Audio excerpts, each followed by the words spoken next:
ప్రతిఘటన టీవీకి స్వాగతం. క్షణక్షణం మీకోసం. రాష్ట్ర ఖజానాకు ఆదాయం పెంచడంపై తెలంగాణ ప్రభుత్వం ఫోకస్ పెట్టింది.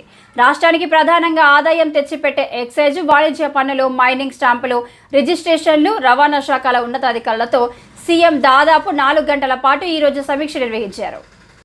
ఈ ఆర్థిక సంవత్సరంలో జూన్ వరకు వచ్చిన ఆదాయంపై సీఎం అసంతృప్తి వ్యక్తం చేశారు. ఓట్ ఆన్ అకౌంట్ బడ్జెట్లో ప్రతిపాదించిన మేరకు ఆదాయం రావాలంటే ఆయా శాఖల లక్ష్యాలు నిర్దేశించుకొని పనిచేయాలని స్పష్టం చేశారు. గత సంవత్సరంతో పోలిస్తే ఆదాయం పెరగాలని, పన్నుల ఎగవేత లేకుండా అన్ని విభాగాలు కఠినంగా వ్యవహరించాలని సూచించారు. సీఎం రేవంత్ రెడ్డి వార్షిక లక్ష్యానికి అనుగుణంగా ప్రతి విభాగం నెలవారీగా లక్ష్యాలను రూపొందించుకొని ఆ లక్ష్యాలను చేరుకోవాలన్నారు. ఆదాయం వచ్చే వనరులపై, పన్నుల వసూళ్లపై అధికారులు నిక్కిచ్చిగా ఉండాలని స్పష్టం చేశారు. సంబంధిత విభాగాన్ని అవసరమైతే పునర్వ్యవస్థరించుకోవాలని దిశానిర్దేశం చేశారు. నిర్దేశించిన వార్షిక లక్ష్యంతో పోలిస్తే ఈ ఆర్థిక సంవత్సరంలో జూన్ వరకు వచ్చిన ఆదాయం అంత ఆశాజనకంగా లేదని సీఎం రేవంత్ అభిప్రాయపడ్డారు.